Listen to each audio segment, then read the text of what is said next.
El enorme Hammer se convirtió en un icono gracias a tres cosas: la guerra del Golfo, el cine y el cachas Arnold Schwarzenegger, que pidió una versión civil porque le parecía muy práctico vivir para ver. Este mastodonte terminó fracasando, pero unos gallegos de Santiago de Compostela decidieron hacer algo parecido pero bien hecho y triunfaron. Te contamos los detalles, valen la pena. Bienvenidos a Garaje Hermético. Enciérrate con nosotros.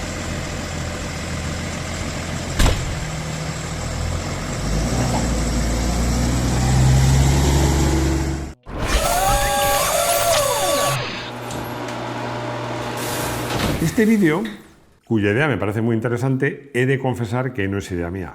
Y no, tampoco es de Rodrigo. Es de un miembro de este canal. Es de Jorge Martínez Bárcena, que me la propuso en comentarios. Así que, si os gusta, agradecédselo a él y seguid dejando sugerencias. Os comento cómo he organizado este vídeo. Primero vamos a ver un poco, haremos un repaso a la historia del Hammer más auténtico, el primero, el H1, porque luego hubo H2 y H3. Luego vamos a hacer lo mismo, a repasar la historia del Vantage. Y luego, para terminar, vamos a hacer una de esas comparativas, entre comillas, odiosas, que tanto nos gustan y que nos parecen tan interesantes. Pero encontraremos un huequecito para hablar de uno de estos coches que probablemente es el fiasco más grande del ejército de los Estados Unidos últimamente, que es el Oshkosh LATV. Como os digo, un verdadero desastre para el ejército más poderoso del mundo. HMMWV, éxito no buscado. Como os decía, nos vamos a centrar en la historia del verdadero, el primigenio Hammer, que luego se llamó H1. Al principio solo había un Hammer, y luego cuando salieron las versiones civiles H2 y H3, pues al primero se le llamó H1. Bueno, la verdad es que las versiones civiles tampoco eran una maravilla. Volvamos nuestras miradas a finales del siglo XX y al ejército, como os decía, más poderoso del mundo, el ejército norteamericano. ¿Qué coches prestaban servicios en esos momentos al ejército? Pues básicamente los Jeep.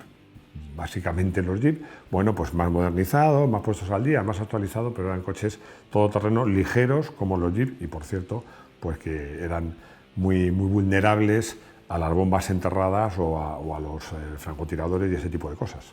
Las cosas estaban cambiando y el ejército norteamericano buscaba un nuevo vehículo que fuera capaz de transportar las armas más modernas, más armas, más pesadas, con mayor armamento y, muy importante, que pudieran ser blindados. Ojo, cuando me refiero a blindados no me refiero solo a la carrocería, también los bajos, era muy importante. Por supuesto que fuera todoterreno y adaptado a los escenarios de los conflictos más habituales en los que están y estarán metidos los norteamericanos. Vamos, básicamente por Medio Oriente, desiertos y espacios abiertos. Así que en 1983 el ejército de los Estados Unidos de Norteamérica lanza un concurso dotado con 1,2 millones de dólares, que es un dinerito, para fabricar 55.000 unidades de un vehículo que se denominaba HMMWV, que son las siglas de High Mobility Multipurpose Wheeled Vehicle. Bueno, toda esta ensalada de iniciales se pronuncia Humvee, que es de donde viene ese nombre. Ojo, el Humvee es genérico. El Hammer es un Humvee, pero no todos los Humvee tienen por qué ser Hammer. Fijaos que este concurso se elevó todavía más la cifra a 1,6 millones de dólares para fabricar 70.000 unidades. Vamos, que era muy apetecible. Y es que se lo llevó, que se lo adjudicó, fue American Motors General, AM General, creadora del original Hammer, que dio el salto a la fama a finales de los 80 por la televisiva Guerra del Golfo. Me recuerda, Rodrigo, que la invasión se produjo en agosto del 90. O sea, los coches ya estarían allí antes, evidentemente, pero bueno. La idea era buena, porque este coche era enorme, era casi un camión ligero, pero que ofrecía nada menos que 15 configuraciones diferentes para todo tipo de armamento. Una cosa muy importante, una muy apreciable altura al suelo. Si os fijáis en un Hammer, veréis que el coche en el fondo no es tan alto, es que está muy alto, pero desde el suelo del coche al techo no hay tanta distancia. Tenía un gran motor, un V8, por supuesto, siendo americano, diésel de 6 litros y de 150 caballos, para un peso que, según versiones y equipamiento, y tanto las armas como el blindaje pesa mucho, pues tenían una masa de entre 3 y hasta más de 5 toneladas. En fin, que este coche un tiro no era. Fijaos, porque las comparaciones son odiosas, eso es verdad. Este coche tenía una relación peso-potencia de 25 kilos por caballo. Para que te hagas una idea, porque a lo mejor no has probado un Hammer, pero a lo mejor sí has probado o has conducido un 2 caballos. Bueno, pues un 2 caballos, que no corre nada, tiene una relación peso-potencia de 20 kilos por caballo. O sea, para que te hagas una idea, un Hammer acelera menos que un 2 caballos. Como os conozco, y sé que hay algunos de vosotros, sí, que sois muy puntillosos, es verdad que luego salió una versión más potente, una versión turbo, gasolina de 5,7 litros y 190 caballos, que esta sí, esta más o menos corría como un 2 caballos. Llegan el cine y el cachas. Gracias a la participación, no solo en la Guerra del Golfo, sino en otros muchos conflictos, el coche se hace popular, pero es que además aparece en distintas películas como La Roca, en alguna de 007, en Transformers, bueno, en muchas películas bélicas y en series como la popularísima CSI Miami, en la que el infalible Horatio Kane tiene uno. Su imagen siempre estaba asociada a tipos duros y si eran cachas todavía mejor. Y os voy a hacer una pregunta. ¿Quién es el actor o la persona, el estereotipo de tío cachas y duro norteamericano? Pues está claro. Arnold Schwarzenegger, que bueno, se enamoró del coche. Insisto, es que dijo que le parecía muy práctico. Bueno, es algo que me sorprende, porque os voy a decir una cosa, una nota al margen. Para mí, el Mini, para muchos, tiene el récord de ser el coche más amplio por dentro, siendo más pequeño por fuera. El aprovechamiento del espacio del Mini es algo increíble. Bueno, pues yo diría que el Hammer está justo en las antípodas. Creo que tiene el récord de ser el coche más grande por fuera, siendo más pequeño por dentro. Porque cuando te subes a un Hammer, que le ves aparcado y dices, vaya pedazo de trasto, y te subes, te preguntas, ¿pero cómo puede ser tan pequeño por dentro?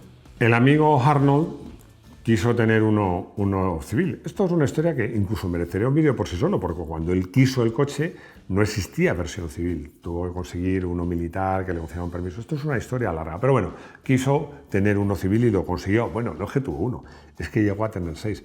Pero como ya sabéis, este señor, aparte de ser actor, pues consiguió alcanzar el puesto político de gobernador de California. Y claro, además los californianos, que son tan sensibles a los temas de ecología, sostenibilidad, que su gobernador tuviera 6 Hammer que gastan y contaminan como si no hubiera un mañana, no casaba muy bien. Así que nuestro amigo Arnold vendió 5, se quedó con uno y hizo una adaptación de las que desconozco, que también daría lugar. Es que la relación con Arnold y los Hammer daría lugar a otro vídeo. Le hizo un apaño para que pudiera funcionar con aceite vegetal como combustible, algo mucho más ecológico. ¿Por qué fracasó? Son varios los motivos. Primero, la versión civil, matriculable por cualquiera, que nace en 1992, nace justo cuando está a las puertas una crisis económica mundial de escala, enorme. Luego, pues sale elegido presidente de los Estados Unidos de Norteamérica, Bill Clinton.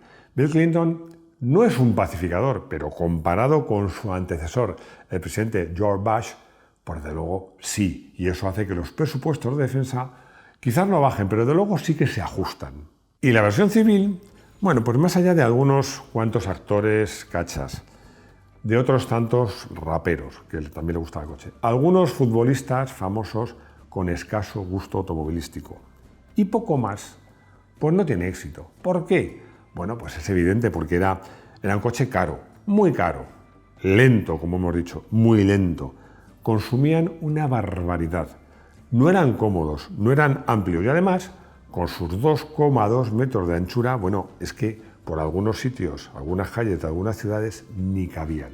Para solucionar parcialmente estos problemas, pues se lanzan las versiones más civiles, H2 y H3, un poquito más estrechas, bueno, que tampoco tienen mucho éxito. Bueno, sirven de base para hacer algunas de las limusinas más horrorosas y absurdas que conozco, pero bueno, no tienen el éxito esperado. Incluso se intenta vender la marca a una compañía china de Shenzhen, pero no se llega a cerrar este acuerdo. ¿Os acordáis de esa frase que dice, que me la decía mi madre, alguien vendrá, qué bueno te hará? Bueno, pues antes de hablar del Vantage vamos a dedicar un poquito de tiempo para hablar de forma somera del JLTV. Joint Light Tactical Vehicle. El ejército de los Estados Unidos de Norteamérica, como digo, el más poderoso y desde luego el más caro sin duda, se gastó 6.700 millones de dólares en un Humvee, que fue un auténtico fracaso. Y eso que se decía que era la madre de todos los Humvee. Bueno, pues la madre salió a rana. Las pruebas que hizo el ejército norteamericano pues dieron lugar a un informe que es genial y catastrófico, porque se resume de forma lapidaria en una frase: casi nada funciona. Bueno, el asunto fue tan grave que llegó a los tribunales. ¿Por qué?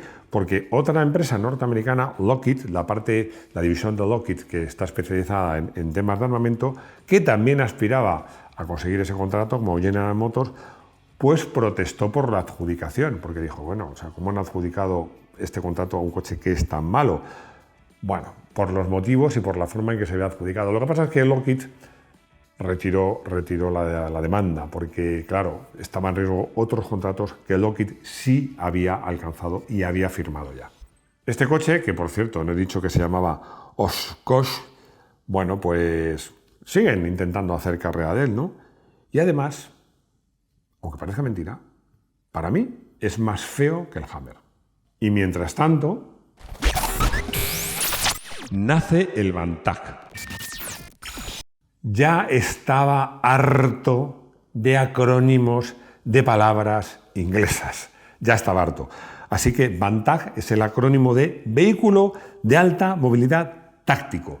Y es un producto de una empresa que se llama Uroesa, que a su vez deriva de Uro Vehículos Especiales Sociedad Anónima. Todo en castellano. Esta empresa nació en Santiago de Compostela, en La Coruña, en Galicia, en España, en el año 1981.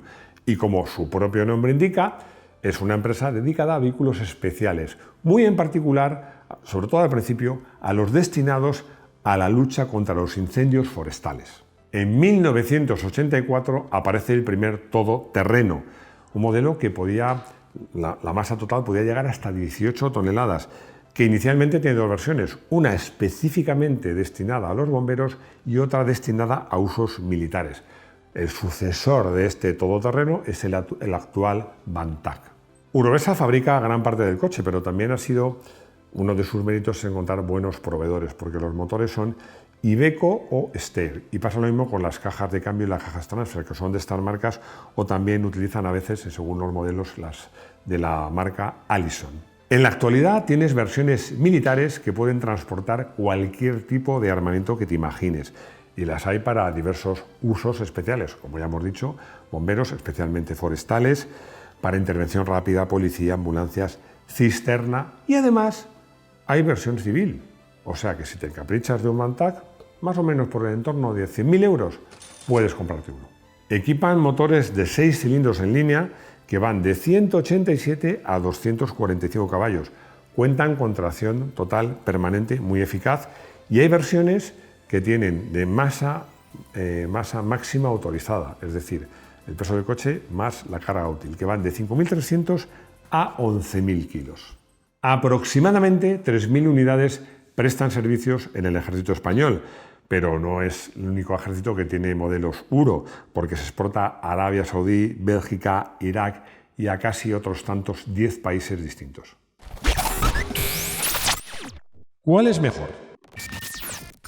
Si alguno me dice que esta comparativa es injusta porque el Bantag es más moderno que el Hammer, pues le voy a decir que no, porque depende, porque el Hammer nace más o menos a mediados finales de los 80, que es más o menos hace el mismo tiempo que nace el primer todoterreno de Uro, que es el antecesor del Bantag. Sí que es cierta una cosa, que desde su nacimiento el Bantag no ha dejado de evolucionar en todos los sentidos, mientras que el Hammer realmente desde que su aparición hasta su finalización de la producción no sufrió cambios relevantes. Por diseño, porque es más moderno, por motorizaciones, por la integración sensata de la electrónica, yo creo que el Uro es claramente mejor. Y por dentro no es que sea enormemente amplio, pero desde luego lo es más que el Hammer. Y desde luego, aunque tampoco es un tiro, es claramente más dinámico que el Hammer. La primera vez que me subí a un Hammer No digo que con ilusión, pero desde luego sí con curiosidad, pues me llevé un poco un chasco porque me parecía estar conduciendo un camión por peso, por tamaño, por prestaciones, y me sorprendió la visibilidad. Me sorprendió por mala. Era mala hacia adelante, pero hacia el resto, hacia atrás y los laterales, era malísima. Yo enseguida pensé en aquellos que se habían comprado un Hammer para uso civil. Conducir este coche por ciudad es un infierno. Tuve oportunidad de probar muy brevemente, eso es cierto, un Uro, creo que era una versión de en torno a 200 caballos, tampoco es un tiro, pero dinámicamente es claramente superior al Hammer. También lo es en cuanto a confort, en cuanto a espacio. Bueno, yo creo que realmente es un coche, para mí en general, y sobre todo por sensaciones de conducción, el Vantage para mí está muy por delante del Hammer. Lo que sucede es que en un vehículo, sobre todo en un vehículo de orientación militar, estos criterios pasan a un segundo plano. Lo que interesa es que sean fiables y requieran muy poco mantenimiento. Porque, a ver, aunque algunos se enfade, el ejército, sobre todo en caso de ser usado en una guerra, en un conflicto, pues a ver, los vehículos, lógicamente, no digo que no los cuiden, es que os diría que los maltratan. Insisto que no es ningún reproche. Yo me pongo en su lugar. Si me están pegando tiros y tirándome bombas, no estoy yo para pensar en cambiar el aceite, lavar el coche o mirar la presión de los neumáticos. Tengo buenas fuentes en este sentido, aunque algún militar me pueda contradecir, que en conflictos bélicos, pues los vehículos en general se cuidan poco y se maltratan. Bueno, es que se cuidan poco y se maltratan también a las personas.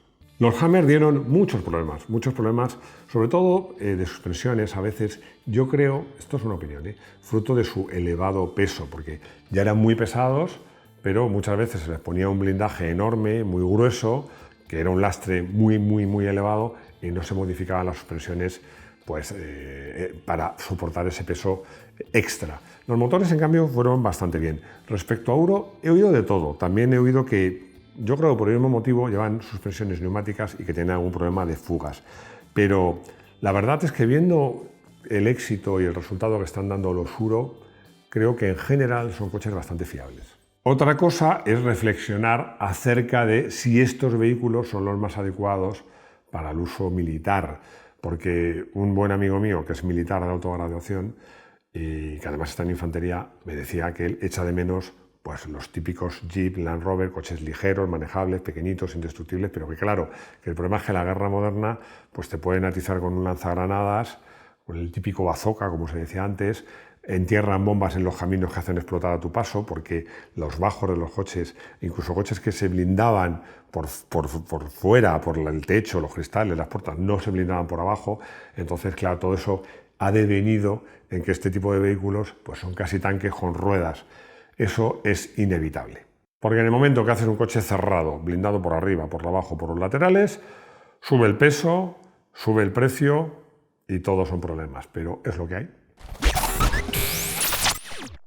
Honestamente creo que el Hammer, sobre todo en las versiones civiles, era un coche absurdo. En las versiones militares tenía su lógica. Pero da igual que sea absurdo o no, porque tiene un mérito, que yo no se lo quito, es que se ha convertido pues, en un hito, en el hito del TT de utilización bélica por excelencia. Fue un precursor. Yo creo que los Uro, sobre todo los actuales, son claramente mejores. Y desde luego, pues a mí me resulta curioso que una marca pues que tiene unos orígenes relativamente modestos, haya tenido tanto éxito. Yo creo que la marca Uro y sus Vantage merecen un vídeo. ¿Qué os parece? Para el coche del día me voy a dejar llevar por mis gustos personales, así que ni Hammer, ni Vantage, ni nada de eso. Voy a elegir el típico Jeep Willys o alguno de sus sucesores, los Wrangler, porque sigue siendo un coche que me gusta muchísimo, que me encanta, que es divertido y que por campo, minas aparte, es una gozada. Charlie me hace una pregunta que me ha hecho gracia, que si son mejores los todoterreno mejores del mundo, son los americanos, los europeos o los japoneses. Bueno, ¿por qué me hace gracia? Te voy a explicar por qué me hace gracia y por qué no te voy a contestar.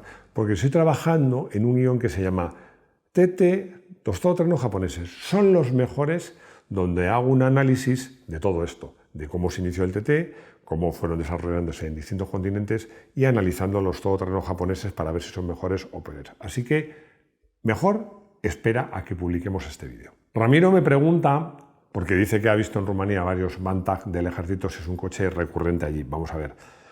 Las noticias que yo tengo es que a Rumanía se le han vendido algo menos de 100 unidades de Bantac. Hombre, lo que pasa es que el ejército rumano no es como el ejército norteamericano. No creo que tengan miles de coches, con lo cual, bueno, decir que es recurrente, pues no me atrevo a decirlo, pero vamos, que hay unos cuantos, sí. Antes de despedirme, os recuerdo dos cosas. Por favor, que nos mandéis intros. Eso que ponemos al principio de los vídeos, que sean horizontales, con buen audio y originales. Y también os recuerdo que tenemos un área de miembros de pago, 0,99 euros al mes, que destinamos a las mejoras, a hacer mejoras en el canal. Y que tenemos tanto directos como vídeos específicos. Y nada más, agradeceros vuestros comentarios, agradeceros que compartáis el vídeo, vuestros likes, que os suscribáis, por supuesto, que os hagáis miembros. Y lo más importante, que nos veamos aquí de nuevo en nuestro garaje hermético. Hasta pronto.